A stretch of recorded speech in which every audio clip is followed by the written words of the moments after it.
Afrique, excusez-moi le terme, on ne sait pas s'exprimer. Tu as besoin qu'on te dise je t'aime, mais tu n'arrives pas à dire à une personne. Est-ce qu'elle est Dieu pour deviner?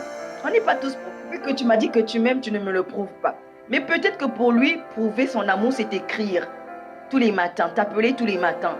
Et peut-être que pour toi, te prouver que la personne t'aime, c'est t'offrir des cadeaux. Vous voyez que vous êtes sur deux mondes parallèles. Et s'il n'y a pas de pont, il n'y a pas de communication fluide entre vous, vous allez penser que vous n'êtes pas fait pour être ensemble.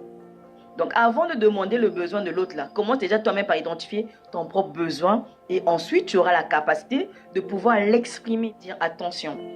On attend beaucoup des autres sans pourtant nous-mêmes nous donner nous-mêmes des choses.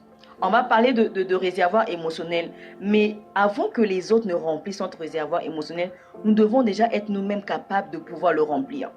Est-ce que le matin, en te réveillant, tu as la capacité de te dire, Florian, tu es très belle, tu es forte, tu es intelligente, tu vas le faire, vas-y. Ou tu attends que les gens à l'extérieur.